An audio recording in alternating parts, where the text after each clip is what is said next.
Assalamualaikum dan salam sejahtera. Kami dari Kumpulan 5 ingin membentangkan tajuk peranan cukai dalam pembangunan.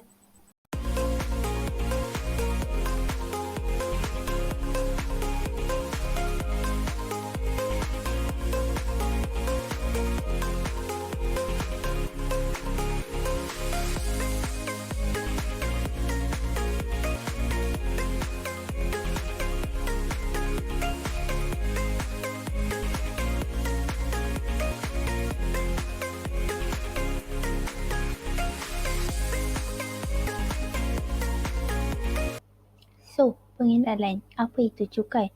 Menurut Kamus Dewan Edisi keempat yang telah mendefinisikan cukai ialah satu bayaran yang telah dikenakan oleh kerajaan bagi orang perseorangan, perbadanan, syarikat dan barang-barang untuk pembelanjaan negara. Menurut SME Info yang telah mengkategorikan cukai kepada dua jenis, iaitu cukai langsung dan cukai tak langsung. Cukai langsung adalah cukai yang telah dikenakan bagi pendapatan perseorangan dan keuntungan sesebuah syarikat. Ia telah menyumbang sebanyak 40% bagi pendapatan sesebuah negara. Manakala cukai tak langsung adalah cukai yang telah dikenakan bagi barangan dan perkhidmatan yang telah digunakan. Contohnya seperti duty ekspor, duty import dan sebagainya.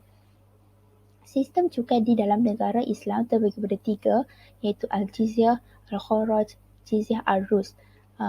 Cukai telah menyumbang ke arah pendapatan negara melalui aliran pusingan pendapatan negara. Assalamualaikum dan salam satu Malaysia. Saya akan menerangkan tentang peranan cukai dalam pembangunan terhadap kumpulan merkantilisme. Oleh itu, saya akan menerangkan sedikit apa itu merkantilisme. Istilah merkantilisme berasal daripada kata merkan yang bererti perdagangan. Menurut kepahaman merkantilisme, setiap negara yang ingin maju harus melakukan perdagangan dengan negara lain. Dan bagi penganut merkantilisme pula, sumber kekayaan negara adalah dari perdagangan luar negeri. Kepahaman mengenai merkantilisme ini banyak dianut oleh negara-negara Eropah pada abad ke-17, iaitu antaranya Portugis, Spanyol, Inggeris, Perancis dan Belanda. Teori ekonomi. Merkantilisme adalah satu teori ekonomi yang menyatakan bahawa kesejahteraan suatu negara hanya ditentukan oleh banyaknya aset atau modal yang disimpan oleh sebuah negara, sebagai contoh emas dan perak. Ekonomi sesebuah negara dapat ditingkatkan dengan peningkatan ekspor dan pengurangan import. Peranan cukai. Disebabkan banyak negara yang memfokuskan kepada perdagangan, pemerintah telah melaksanakan tarif import. Tarif import pada saat ini sangatlah penting kerana kekayaan sesebuah negara diukur melalui ekspor melebihi import. Di mana jika ekspor melebihi import, maka perdagangan dianggap untung. Apabila mendapat keuntungan, maka terjadi peningkatan pendapatan negara yang harus dibayar dan diimbangi secara tunai dan emas. Para penyokong merkantilisme juga sangat percaya bahawa kekayaan dan kekuasaan negara bergantung kepada kenaikan ekspor, sekatan terhadap import dan pengumpulan logam. Seterusnya, kekayaan dan kuasa adalah berdasarkan banyaknya jumlah bullion dan perdagangan yang menggunakan mata wang bullion semasa walaupun berlakunya peperangan. Kawalan terhadap kuantiti import akan mengumpul bullion yang banyak.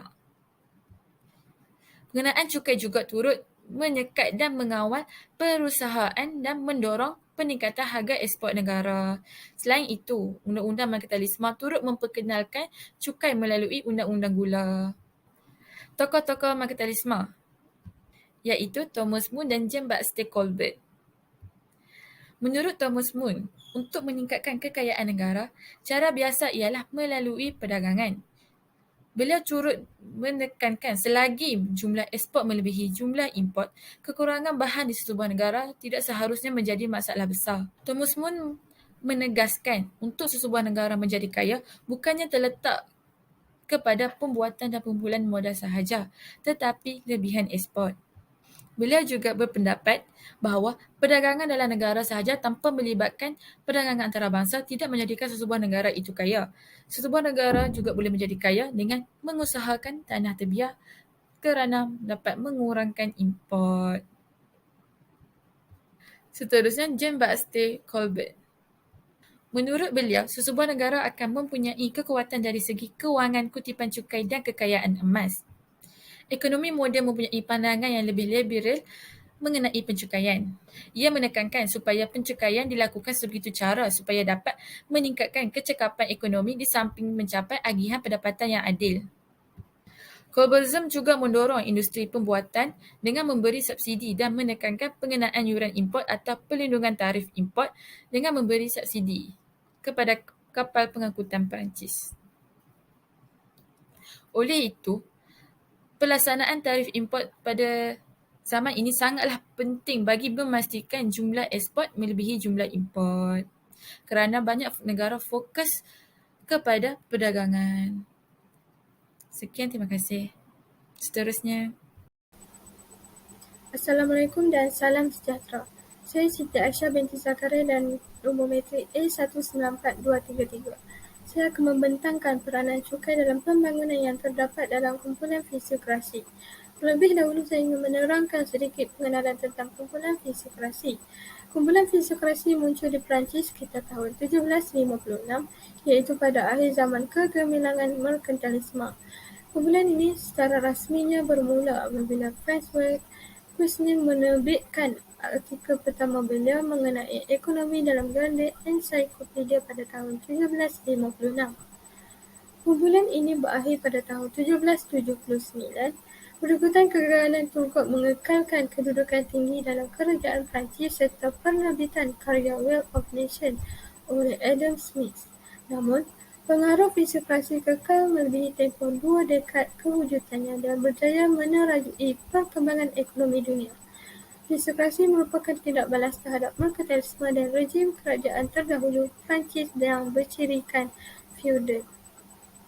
Kerajaan Perancis ditolak akibat langkah pihak berkuasa tempatan yang mengenakan tol cukai dan tarikh berlebihan di peringkat internal yang menyekat kebebasan perdagangan dan melambatkan perkembangan perindustrian.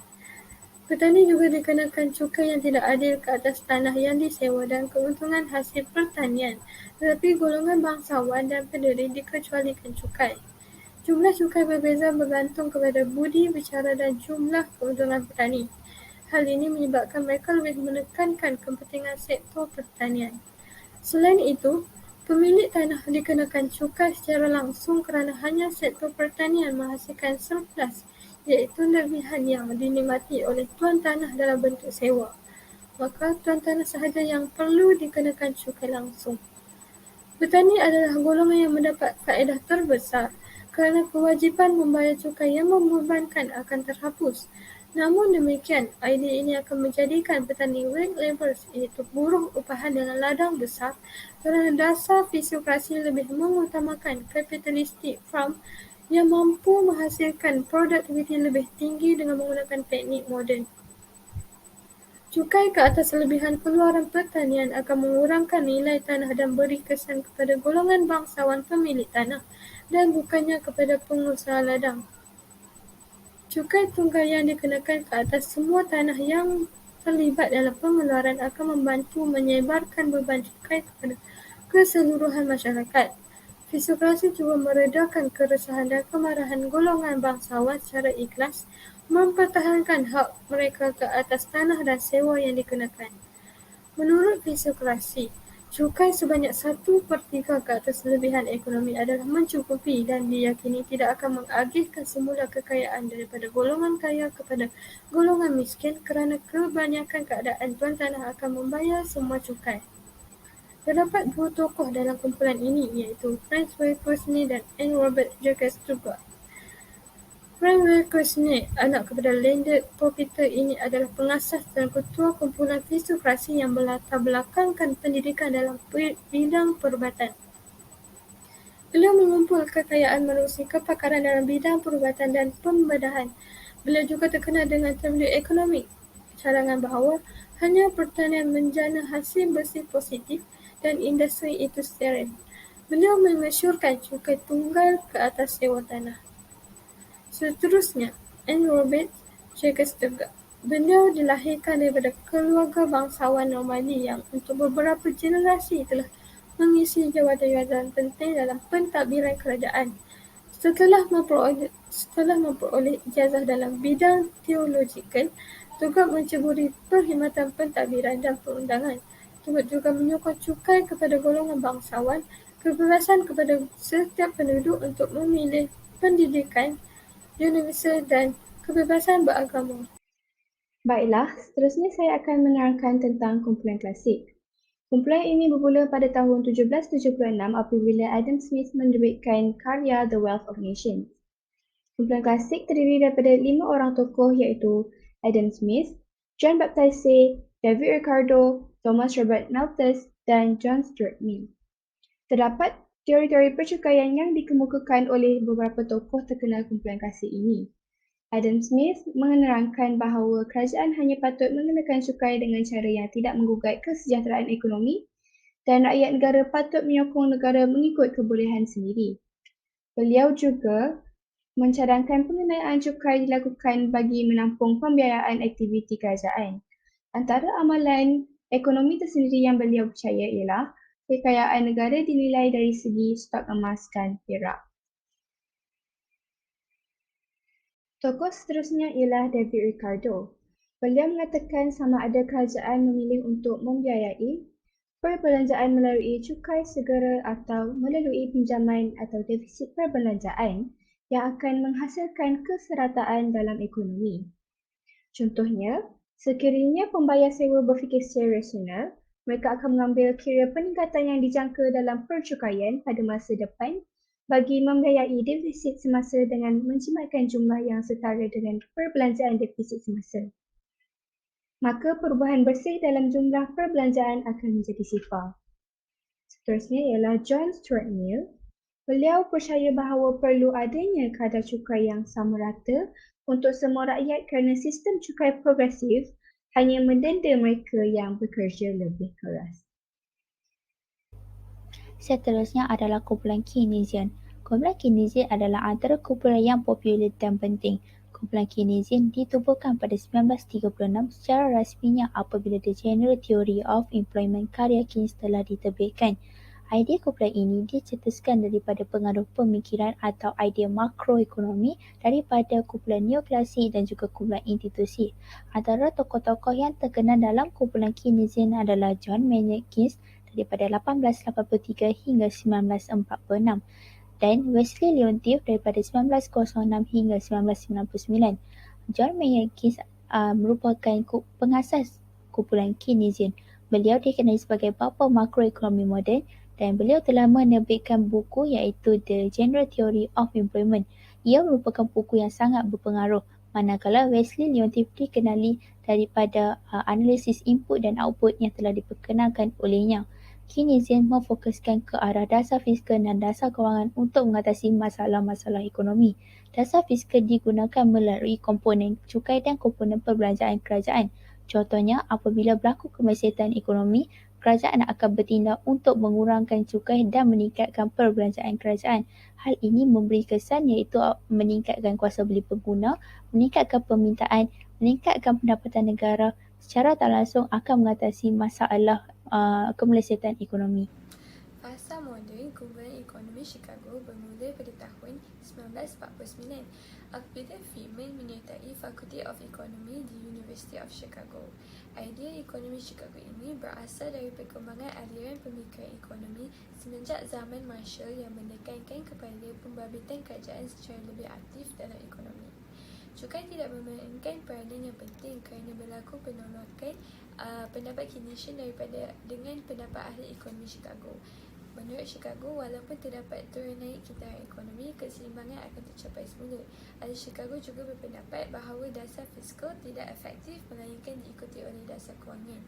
Tentang peranan cukai pula, Milton Friedman ada menyebut tentang reformasi cukai dan beliau percaya bahawa kekurangan campur tangan kerajaan dalam ekonomi akan membawa kepada kemakmuran dan pertumbuhan sesebuah ekonomi negara. Oleh yang demikian, Milton Friedman telah mendapati bahawa sistem percukaian di Amerika Syarikat amalan rumit dan kompleks tanpa memberi apa-apa insentif kepada mana-mana pihak. Beliau menyokong pemotongan cukai dalam apa-apa keadaan dan juga menyokong cukai pendapatan negatif, iaitu sistem di mana mereka di bawah tahap pendapatan tertentu akan menerima bantuan daripada kerajaan untuk mengurangkan jurang pendapatan. Beliau percaya bahawa sistem ini dapat membantu golongan yang kurang berpendapatan dengan lebih efektif. Kesimpulannya, selama ini cukai dianggap sebagai cara untuk mendapatkan dana untuk perbelanjaan kerajaan. Kini, ekonomi moden mengamalkan pendapat yang lebih moden tentang percukaian, iaitu Modern Monetary Theory atau lebih dikenali sebagai MMT. MMT ini lebih bermanfaat dari segi makroekonomi dan polisi sosial. Ia berperanan untuk mengawal inflasi, mengagihkan semula kekayaan dan pendapatan, menyusun semula ekonomi dan mengukuhkan demokrasi dalam sesebuah negara. Pemikiran dan pendapat yang lebih moden seperti MMT mampu untuk mencabar pemikiran ortodoks kumpulan ekonomi sebelum ini tentang percukaian. Peranan dan sistem percukaian haruslah dimajukan dan diinovasikan agar sentiasa relevan dalam keadaan ekonomi semasa. Oleh yang demikian, peranan cukai dari kumpulan ekonomi sebelum ini tidak sesuai dan relevan untuk diamalkan pada hari ini. Oleh yang demikian, itu sahaja daripada kumpulan kami. Sekian, terima kasih.